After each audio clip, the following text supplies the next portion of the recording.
Le mois du Sacré-Cœur avec Sainte Marguerite Marie, 22e jour. Les abîmes du Sacré-Cœur de notre Seigneur. Le Sacré-Cœur de Jésus est un abîme d'amour où il faut abîmer tout l'amour-propre qui est en nous, avec toutes ces mauvaises productions qui sont les respects humains et les désirs de nous satisfaire. Si nous sommes dans un abîme de privation et de désolation, entrons dans ce divin cœur, c'est toute notre consolation, dans laquelle il nous faut perdre sans désirer d'en sentir la douceur. Si nous nous trouvons dans un abîme de résistance et d'opposition à la volonté de Dieu, il nous le faut abîmer dans celui de soumission et conformité au bon plaisir divin du Sacré-Cœur de notre Seigneur, et là, perdre toutes nos résistances pour nous revêtir de cette heureuse conformité dans toutes les dispositions qu'il voudra faire de nous. Si vous vous trouvez dans un abîme de sécheresse et d'impuissance, allez vous abîmer dans l'aimable cœur de Jésus. Si vous êtes dans un abîme de pauvreté et dénué de vous-même, allez vous abîmer dans le Sacré-Cœur, il vous enrichira. Si vous vous trouvez dans un abîme de faiblesse où vous tombez à tout moment, allez vous abîmer dans la force du Sacré-Cœur qui vous fortifiera et vous délivrera. Si vous êtes dans un abîme de misère, allez les abîmer dans ce cœur adorable qui est tout rempli de miséricorde. Si vous vous trouvez dans un abîme d'orgueil et de vaine estime de vous-même, abîmez-le dans celui de l'humilité du Sacré-Cœur. Si vous vous trouvez dans un abîme d'ignorance, allez vous abîmer dans l'aimable cœur de Jésus, où vous apprendrez à l'aimer et à faire ce qu'il désire de vous. Si vous êtes dans un abîme d'infidélité et d'inconstance, allez vous abîmer dans celui de fermeté et de stabilité du Sacré-Cœur de Jésus. Si vous trouvez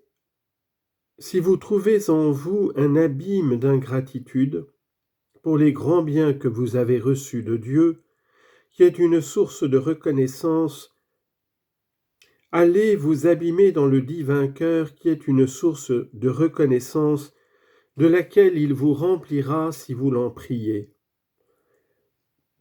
Si vous voyez en vous un abîme de promptitude et de colère, allez l'abîmer dans celui de douceur de l'aimable cœur de Jésus, afin qu'il vous rende douce et humble. Si vous vous trouvez dans un abîme de distraction, allez les perdre dans l'abîme de tranquillité du Sacré-Cœur, qui vous en donnera infailliblement la victoire. Si vous combattez généreusement, vous pourrez vous y abîmer comme dans un abîme de pureté et de consolation.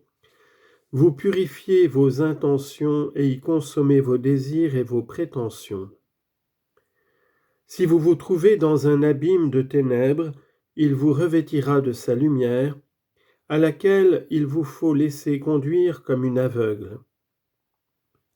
Lorsque vous vous trouverez plongé dans un abîme de tristesse, allez l'abîmer dans celui de la divine joie de ce Sacré-Cœur, où vous en trouverez un trésor qui dissipera toutes vos tristesses et afflictions d'esprit. Quand vous vous trouverez dans le trouble et l'inquiétude, allez vous abîmer dans la paix de ce cœur adorable que personne ne pourra vous ôter. Abîmez-vous souvent dans la charité de cet aimable cœur, afin que vous ne fassiez rien au prochain qui blesse tant soit peu cette vertu, ne faisant rien à autrui que ce que nous voudrions qui nous fût fait. Si vous vous trouvez dans un abîme de crainte, abîmez-vous dans celui de confiance du Sacré-Cœur et là, vous ferez céder la crainte à l'amour. Vœux de perfection. Nous extrayons ici quelques-uns des engagements héroïques que sainte Marguerite Marie avait contractés sous la sauvegarde de l'obéissance. Vœux faits la veille de la Toussaint pour me lier, consacrer et immoler plus étroitement, absolument et plus parfaitement au Sacré-Cœur de notre Seigneur Jésus-Christ. Ô mon unique amour, je tâcherai de vous tenir soumis et de vous assujettir tout ce qui est en moi, en faisant ce que je croirais être le plus parfait ou le plus glorieux à votre cœur sacré, auquel je promets de ne rien épargner de tout ce qui est en mon pouvoir et ne rien refuser de faire ou souffrir pour le faire connaître, aimer et glorifier. Je ne négligerai ni n'omettrai aucun de mes exercices, ni observance de mes règles, sinon par charité ou vraie nécessité, ou par obéissance à laquelle je soumets toutes mes promesses. Je veux souffrir en silence sans me plaindre, quelque traitement qu'on me fasse, n'éviter aucune souffrance ni peine, soit de corps ou d'esprit, soit d'humiliation, mépris ou contradiction. Ne chercher ou ne me procurer aucune consolation, plaisir ni contentement que celui de n'en point avoir en la vie.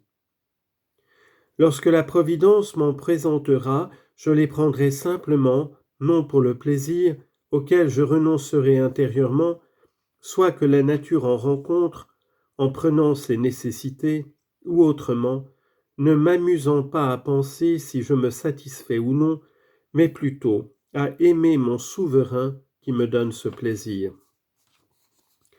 Je m'abandonne totalement au cœur sacré de notre Seigneur Jésus-Christ pour me consoler ou affliger selon son bon plaisir, sans me plus vouloir mêler de moi-même, me contentant d'adhérer à toutes ses saintes opérations et dispositions, me regardant comme sa victime qui doit toujours être dans un continuel acte d'immolation et de sacrifice, selon son bon plaisir, ne m'attachant à rien qu'à l'aimer et contenter en agissant et souffrant en silence.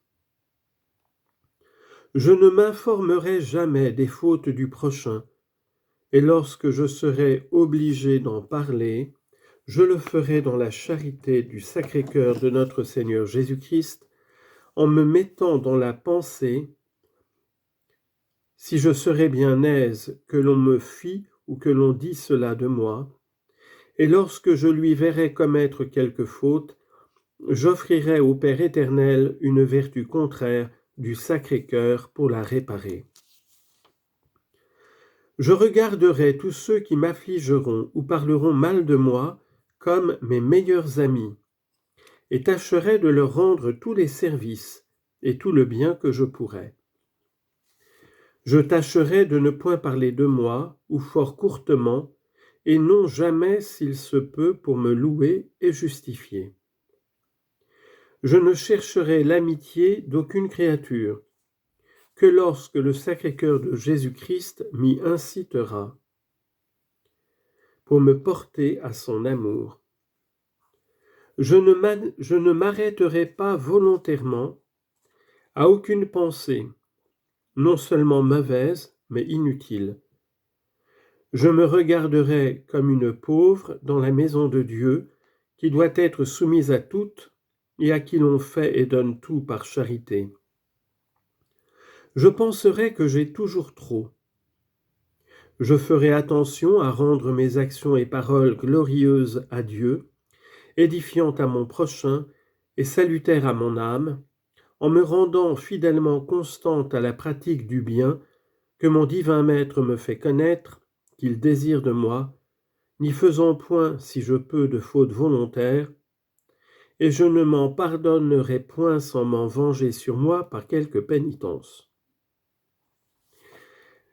L'exercice du saint amour réduit tout à l'unité. Dans la multitude de toutes ces choses, ajoute la bienheureuse, je me suis sentie saisi d'une si grande crainte d'y manquer, que je n'avais pas le courage de m'y engager, si je n'avais été fortifié et rassuré par ces paroles qui me furent dites dans le plus intime de mon cœur. Que crains-tu, puisque j'ai répondu pour toi et me suis rendu ta caution? L'unité de mon pur amour te tiendra lieu d'attention dans la multiplicité de toutes ces choses. Je te promets qu'il réparera les fautes que tu y pourrais commettre et s'en vengera lui-même sur toi.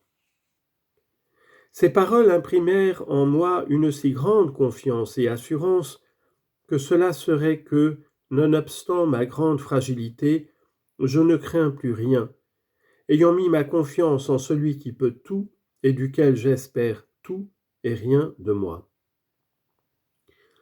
On voit par ce vœu ce que peut la grâce dans une âme généreuse et fidèle, ce que cette même grâce fait dans un cœur embrasé du pur amour de Jésus-Christ. Cet aimable Sauveur lui dit, quelque obligation que t'impose ton vœu, de penser à tout moment à tant de choses qui l'embrassent, sache que tu satisferas à tout en m'aimant sans réserve et sans interruption. Ne pense et ne t'applique qu'à m'aimer parfaitement, à me plaire en toutes choses et en toute occasion. Que mon amour soit l'objet de toutes tes actions, de toutes tes pensées et de tous tes désirs. Ne sois appliqué à m'aimer que pour te rendre digne de m'aimer tous les jours davantage. Je t'assure que sans te mettre en peine d'autre chose, tu en feras encore plus par l'exercice du saint amour que tu n'en as promis par ton vœu. C'est là proprement le sens de ces admirables paroles. L'unité de mon pur amour te tiendra lieu d'attention dans la multiplicité de toutes ces choses. Prière pour s'unir à notre Seigneur au moment de la consécration de la Sainte Messe. Mon doux Jésus, j'unis mon âme à la vôtre, mon cœur et mon esprit, ma vie, mes intentions aux vôtres. Et ainsi uni, je me présente à votre Père. Recevez-moi, ô Père éternel, par les mérites de votre divin Fils, que je vous offre avec le prêtre et toute l'Église. Ne me regardez plus que comme caché dans ses plaies, couverte de son sang et changée de ses mérites. C'est ainsi que je me présente à vous, afin que vous ne me rejetiez pas de devant votre face, mais que vous me receviez entre les bras de votre paternelle bonté, et que vous m'accordiez la grâce du salut.